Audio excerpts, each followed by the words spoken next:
Hi guys, hope you're well. I've got a great guest today, and it's someone that I've probably known for about 10 years or so. And what I was very keen to do with the Growth Strategy podcast and live stream and all the different kind of social channels that this kind of goes out on is to kind of interview and talk to real people who work in or run real businesses, but actually it's people that have genuine value that I think will be of use to you. So I never interview anyone that's just trying to plug something. I just don't do that. But then likewise, within my own network, either in the northeast of England or Aberdeen or wherever, it's trying to just get people involved and kind of build a bit of a community about what we're doing. So I'm going to introduce you to Chris in a second. We'll go through his backstory, how he got started in the industry, how he kind of got through to where he is today. We're going to talk a bit more about what his organisation does and some of the initiatives that he's involved with. And then we'll kind of finish with some of the best advice that he's ever had and that kind of thing as well. So hopefully it'll be a really enjoyable kind of journey for the next kind of 30, 40 minutes. And if you've got any questions, feel free to drop them in onto the YouTube kind of live stream. So Chris, I'm just going to bring you in. Perfect. Would you like to say hi to everyone? Hi Steve, hi everybody. Nice to be here. Perfect. So would you like to tell everyone who you are and where you're from? I sound like Cilla Black when I said that. So my name's Chris Beevers. I'm originally from Yorkshire, so I'm an adopted northeasterner, but I've been in the northeast for the last best part of 18 years since I came up to university.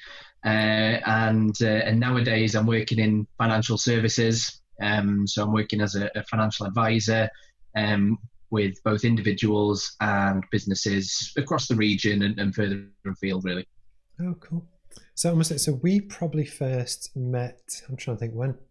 So it was potentially when I was at the LEP in Tees Valley, but it's certainly going on a fair few years. And then you worked for quite a prominent recruitment firm for quite a while. Which is where we definitely obviously kind of got to know each other in the kind of professional circuit. But one of the things that's quite funny about the northeast of England is that although you probably have 5 million people in the region, in the kind of business community, it is actually quite tight knit. That most people know each other, or at least you've got a general awareness, which is both a blessing and a curse because it means that the good people stick around. Some of whom, I guess, like both of us, take career pivots and change and stuff. But actually, because of that, you get to build really kind of good relationships over time. And hence, I was very keen to kind of have a chat and we'll kind of touch in on a few different things. So how has lockdown been for you? It's been all right, actually. Yeah, I mean, it's been very different, obviously. And I think, the number of video calls that I've done the last few months must be running well into the hundreds now. I've got two kids at home as well who are 8 and 11. So they've had a combination of homeschooling, the eldest one getting back to school for the last few weeks. My wife is also self-employed, so she's also working at home. And we've got a crazy dog as well who, is loving all the attention. So it's been good, really. It's been nice to get that flexibility of just dipping in, dipping out of what's happening, with the kids or with my wife, and spending probably a lot more time than usual together as a family, which has been lovely. So can't complain really. No, it's cool. Just out of interest, have you, for what you do, has it fundamentally changed the way you do it and the way you operate for the better or for the worse due to almost the forced restrictions? So it has, in so much as, so I'm part of the St James's Place partnership, and St James's Place is the largest face-to-face wealth manager in the UK. So a large part of the business and the service that we deliver to our clients is very much going out, sitting down with them and talking through their situation and their needs. So fundamentally, the inability to go and sit with somebody and do that face to face, has obviously been impacted. I guess as an industry, and a profession, we've had to move on to video calls pretty much immediately. And to be fair to the clients, they've embraced that, as well, and understood the need for that. I think that it's a bit of a double-edged sword in so much as you particularly with people that you're meeting for the first time, it can be a slight barrier to forging that immediate sort of connection. But it does mean that you can cover quite a lot of ground during your day versus driving off to 5 or 6 meetings, being able to do 5 or 6 Zoom calls. So I think that, you know, the ability to sit with a client and still have face-to-face interaction, albeit over a screen, and still, you know, share digital documents with them. There's, you know, ways and means of getting around signing documents with sort of digital signatures and things like that. So, you know, I think generally within what I do, you know, we are pretty much doing our best, and you know, slight bumps in the road as we go, but you know, more than ever now, I think people need that support, that advice around their financial situation. So the fact that we can still do that, you know, is really imperative to delivering that value to clients. No, almost it was when I guess because we spoke on the phone the other day, and it was almost when we were just talking, just as a kind of catch up. It is massively important that you have a lot of business owners in the region who everyone's been impacted. It's how you adapt, how do you change, and then also how do you build for the future. And we'll touch on it a bit later, the actual detail about wealth management and that, because you know, it's new to me because I'm, I guess, at the start of that kind of journey. But actually, it's it's a very important piece that I'm keen to kind of pick your brains on, which is good. But before we go into that kind of thing, I always think that it makes a massive difference, either for your customers, your clients, or just your kind of general network, to almost, you know, find out a bit more about you. So you said you were born and raised in Yorkshire?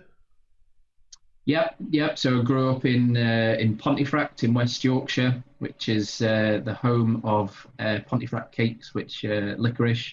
So I grew up there until turned 18, and then studied English language actually at Newcastle University. Once I'd graduated, I moved into a role with Procter & Gamble, based in the Northeast, and spent about 7 years with P&G in various different roles, mainly focused on supply chain management across the region, across Western Europe. And that was, you know, a great experience, you know, massive global company, lots of opportunity to travel. You know, went to places like Costa Rica, nice. Warsaw, Cincinnati, you know, so that was great. I took a change of direction about 8 years ago now, and moved into, as you said, recruitment, and really tried to leverage the you know, experience that I had in industry to add value to clients and candidates in that space. Can I ask, how did you find that change? Because I've got friends that work for P&G, and in my head, I can kind of get a feel for what it's like, almost to then move to a smaller organization, but almost a different sector. How did you find the change? I think it was something that I personally felt like I needed to do. I think, you know, whilst I enjoyed my time at P&G, and there's, you know, it's a great company, and you know, there's lots of people in there that I was interacting with that had been there for a long time, and probably still are in most cases, to be fair. But I think I found the change quite refreshing. You know, P&G was really the only corporate experience that I'd had after graduating, and whilst I'd worked through university and prior to that, you know, it was just sort of weekend jobs or summer jobs to earn some extra money, really. So, you know, I was keen to experience other business cultures, see how other businesses work, and probably spend time in something where I had a bit more influence, and a bit more sort of interaction across the business, rather than being very siloed in one particular space within it. Yeah, I had a conversation with an MD today, and we were talking about how almost, I think certain people just have a drive, and I'm one of them, to keep learning, keep developing, keep things fresh. And I don't know if that resonates with you or not, where actually you felt like you'd learnt your craft, but you just wanted a new kind of challenge. Definitely. I mean, I'm somebody that over the last 18 years since university has grown to love learning just off my own back. And I think, like you say, you sort of get to I felt personally like I sort of plateaued a little bit, and that wasn't something that I wanted for myself. I wanted to keep, climbing up that hill and keep going. And I felt like I needed to change company and change direction in order personally for me to be able to do that, really. So yeah, I definitely agree. In James's interview last week, he talks about ducks and eagles, and even he, very dynamic, great guy, felt that he went through something similar. I've never stayed anywhere long enough to feel that way, but I get there quickly, kind of thing. But it's when you've learned your craft and you're good at something and you're ready to kind of chomp at the bit. Yes. I think with certain people, generally entrepreneurial type people, that's almost one of the things that they have. And actually, I don't think everyone does. So it's, it's a trait to kind of be proud of. And then was it about 2 years ago you decided to make a change? So it was less than that, actually. So it was about 12 months. So I'd been part of a journey with the recruitment business that I'd been with the last few years, where we'd gone through a lot of growth. And I was, sort of tapped on the shoulder, if you like, by somebody in financial services to ask whether or not I'd ever considered, doing that. There's a lot of synergies with the type of role that I was doing previously. It's very people focused and building relationships and all that kind of thing. So decided literally about 12 months ago now to take that side step. No, that's very cool. Because I remember we met, I think it was in Browns. And we had a bit of a chat. And you talked about how you were about to do your exams, or you were kind of studying for them. Would you like to almost talk people through the process to almost do what you've done? And the idea, as I mentioned before the call, is that I'll kind of clip this up, but actually for people who want to get into financial services, or etc., might find it really interesting to just kind of know what the process is, what the kind of exams are, how long it takes, and what it means at the end. Yeah, sure. So I guess there's a few different routes that you can take into financial services. The challenge nowadays versus a few years ago is that it's become increasingly more regulated. It's moved from an industry to a profession, so the barriers to entry have increased. The route that I ended up going down was an accelerated route, which meant that I went back into full-time learning mode for 6 months. Basically, where so St James's Place, which is the organisation that I've aligned myself with, run an academy program, which is a 6-month program for experienced professionals to get you through the qualifications that you need to take, and that in my case specifically is a diploma in regulated financial planning, which is through the Chartered Insurance Institute. As well as sort of induct you into both the wider organisation and the industry in general, because pretty much everybody that was on the programme that I was on had no background in financial services. So it was getting up the curve in terms of what does that industry look like, how does it operate, how is it regulated, all that type of stuff. And that worked really well for me. It was something that I enjoyed going through the process of learning, and the fact that I was able to do that and do it in such an accelerated period of time meant that there's a lot of knowledge that's aggregated over the last 6 months that I'm now able to go back out into the real world and use in front of clients and to help clients as I'm sitting down with them, really.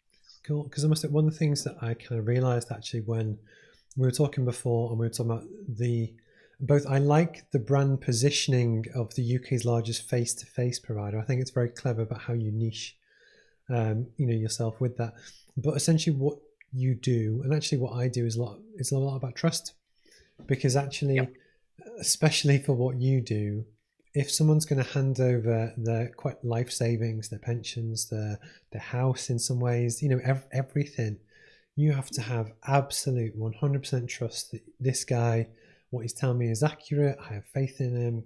It's not that you can't not lose your money, but you understand the risks, and it's that credibility that actually I think the high barrier to entry is a good thing, because again, it shows that anyone that is willing to go through the pain, if that makes sense. Because I think, was it in Edinburgh that you went for some of your exams? I can't remember.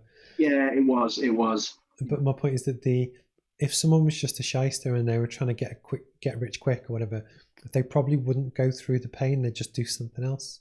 So again, it's all really, it's good. And then it's how, I guess, in some ways, when you said about you left uni 18 years ago, and I'll be something similar, I thought, God, we're getting old now. It catches up with you quick.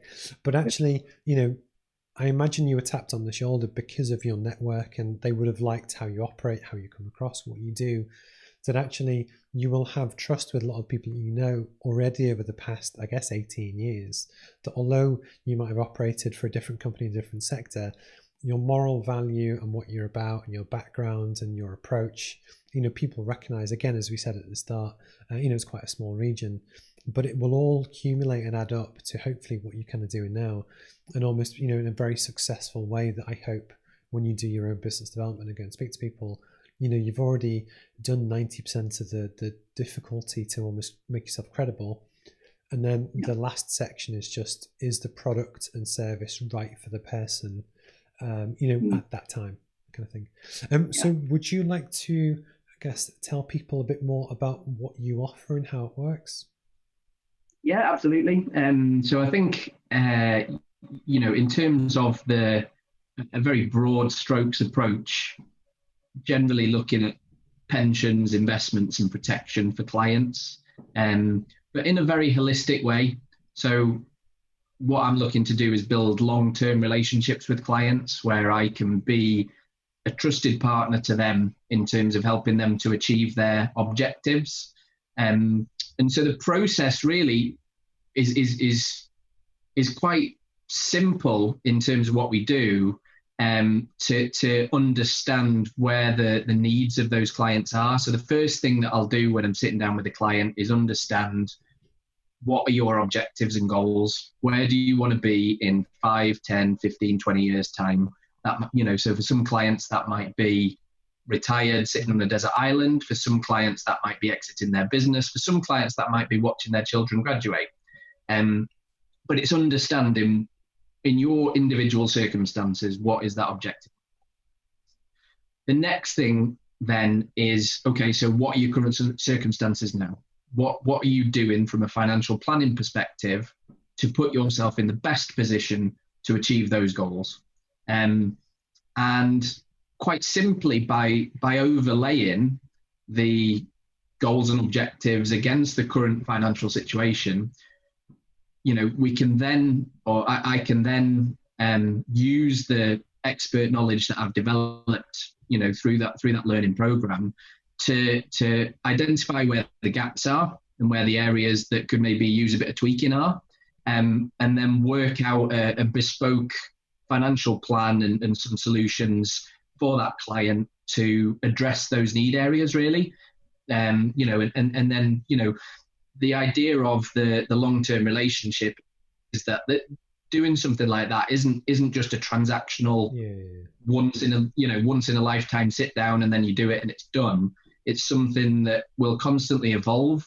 And so I want to be sat with those clients as their circumstances are evolving, and helping them to negotiate those changes and those, bumps along the road, to make sure that their plan holds its, the plan lives up to what we set out to do with it in the first place, and gets them closer to the objectives and goals that they've set for themselves, really. Yeah, because there's so many synergies with what I do when essentially you're going in to grow and turn around someone's business, is that based on what they're actually trying to achieve, your approach is completely different.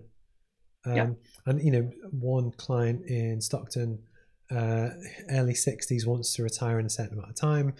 He would like a certain amount of money in his pension. How can we get to that level? Okay, well, actually, when you look at the business strategy, I think we can get there without actually doing anything drastically different. As where if you were trying to launch a new startup and you were trying to get to wherever, you almost have to do more high risk, high return. There's a different approach, and I guess with yourselves, Yes. it's completely true. But one of the things that I almost realized is that it's how much emotional faith and support we actually provide in different ways, because for the person on the other end, it's a very emotional process, that in which case, be it their life's work or their business is their baby, that often they do need someone that they can trust to kind of just brain dump on. They know it's not going to go any further. But actually, for me, all of that extra information adds flavor to the plan and how you direct it and how you build. And actually, there are great synergies between what we do, as well as hopefully I'll be making business owners better off, which then helps you. But but I think that's almost, the more you kind of piece together the economy and the supply chain and how it kind of works, I think it's kind of fascinating. One question I do have, which is as true for myself, but probably lots of people, if you have a pension pot, or realistically 5 or 6 little pension pots, is it better to consolidate it in one place or kind of leave them as they are?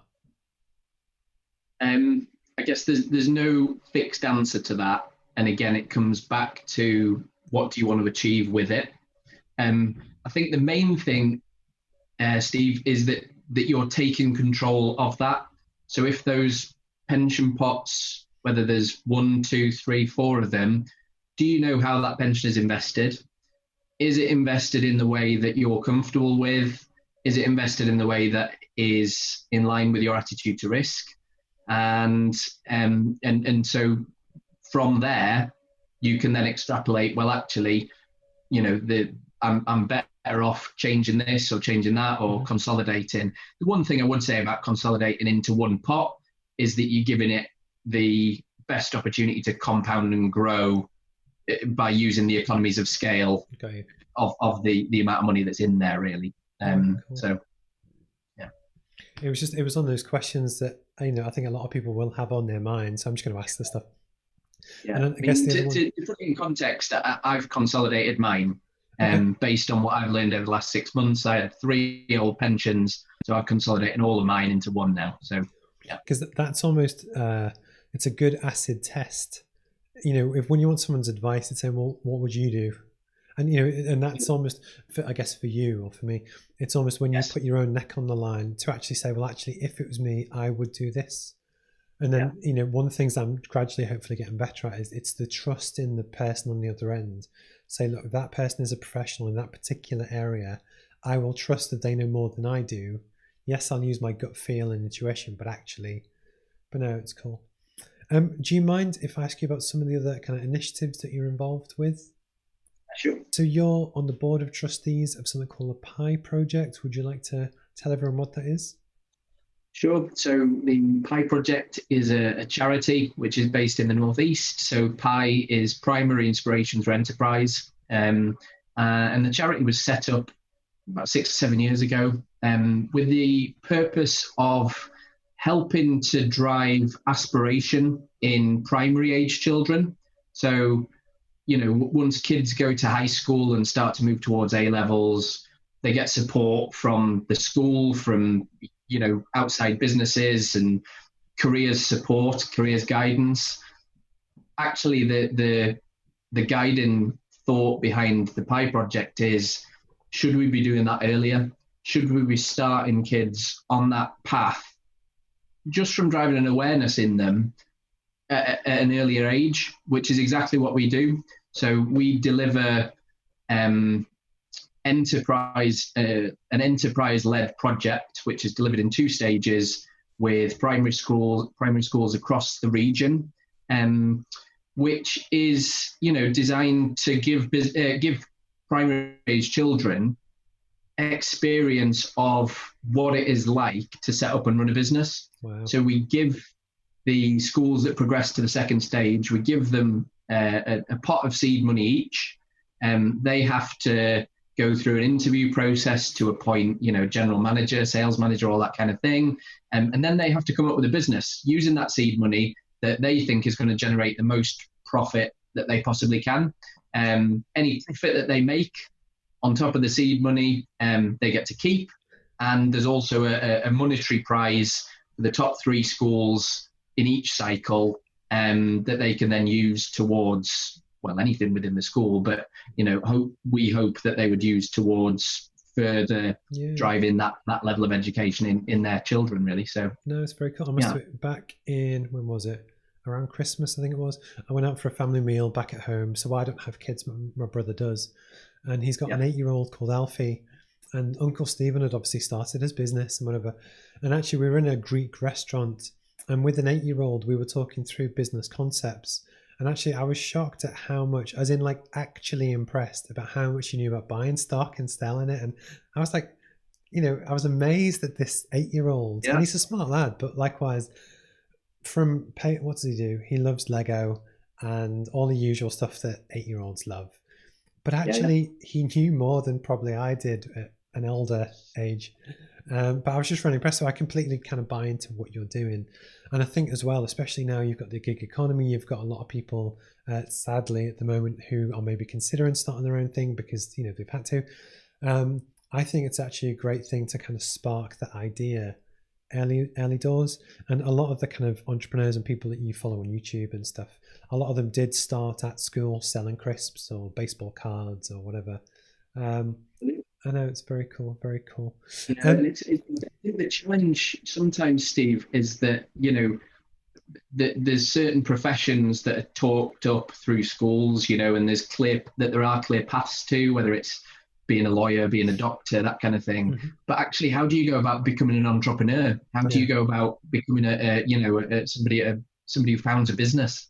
So we're trying to give kids that visibility from an earlier age. Because the one thing that I've noticed as well is that, like, on this kind of channel, I've interviewed dentists and property managers and everything. But the one thing as you go through your career, so my wife's a solicitor, but actually as you progress further through, the entrepreneurship, business, sales, management side gets more and more important.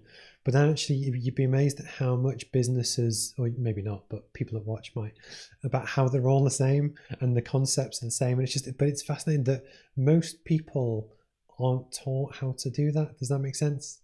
Yes, you can go into an MBA, and yes, there are different avenues to help solve that problem. I won't plug the thing I'm launching at the end of the year, but you get my point. But it was just exactly what you say, that it's fascinating. That's cool. Would you like to tell or talk about the Million Steps project? So the 1 Million Steps challenge is, so it's a third-party challenge. It's being run by a 1 Million Steps organisation, but as a board of trustees for the PI project, we're all taking part in that this year. So that started in the middle of June. It runs for 100 days. So it'll finish sometime towards the end of September.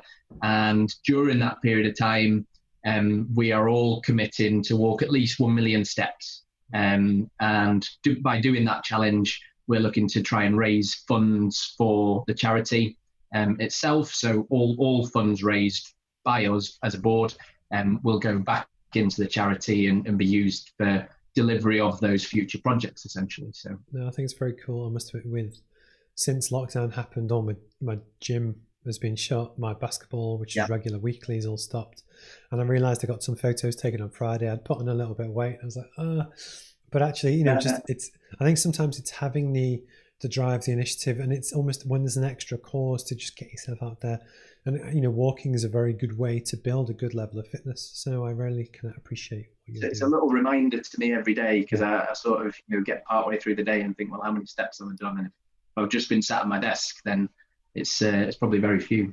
No, cool. The same is true with me, but I hate to admit it. So one of the questions I ask everyone, one's 2 questions, and it has its own section on YouTube, and I clip it up, and I do that because I genuinely think it's useful for people going through their own careers, just to pick people's brains and kind of, learn, I guess, from others in a way that me personally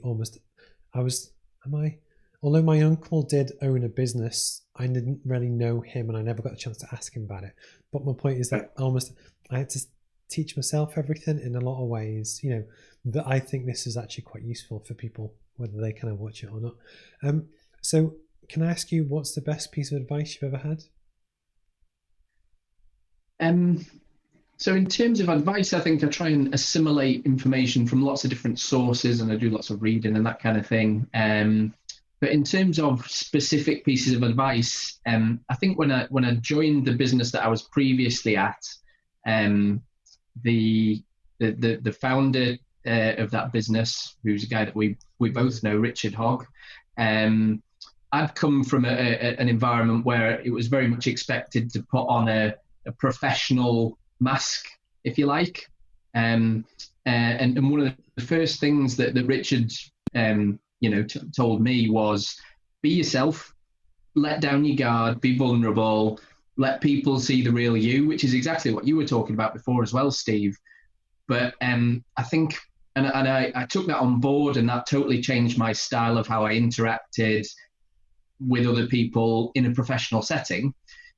But I think by doing that, that totally also transformed the level of relationship that I was able to create with them. And it's still something that it's still something that I try and adhere to now, in terms of, not just sticking to the professional line of things, but actually, just asking the questions of, how are you? How's your family? What kind of stuff do you get up to? And once you know those people, that rapport just builds, and the like you say, the depth of the relationship that you get with those people is so much more than it would be if you were purely just talking to them about professional stuff. So for me, that's been something that's really changed my outlook, and I think has hopefully allowed me to be much more successful than I would have been otherwise. No, but again, this is why I like to do this, because a lot of people do live streams, but they just focus on the purely business specifics of plug in something, or they get paid to do it.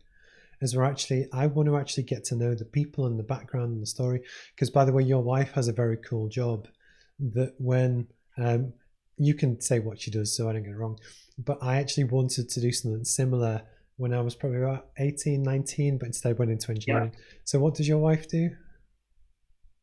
So she's a freelance writer, essentially, which covers, a broad base of activities. But she writes about predominantly sort of beauty, lifestyle, and health. So I didn't want to be a beauty writer, but the idea to write a column in a magazine, because she's written for some quite cool, famous magazines. But my point is, that at one point was almost not my dream job. I think what it was probably in the 90s, watching Sex and the City, and Carrie Bradshaw was a columnist and stuff. And but I think part of it is that same creative outlet is why I write my social media now. That's my kind of 1,300 characters. But I appreciate anyone that does that, because I know how difficult it is, but also it's kind of pretty cool. Anyway, back to the questions. And the other one, which can be any age, any background, any whatever you wish. If you were to give advice to your younger self, what would it be? So I think the main thing that I would like to go back and impart on myself is that you've got, well, there's two things, I think, if I may be so bold as to do whatever you want. Give two answers. But the first one is that you've got to do it. You've got to do it yourself. Nobody's going to take responsibility for your success other than yourself. And I think if I'm critical around how I went about the early part of my career, part of me was probably expecting somebody to see potential in me and take a chance on me. And I've got to the stage now where you realize that, you're not in a movie. That's not going to happen.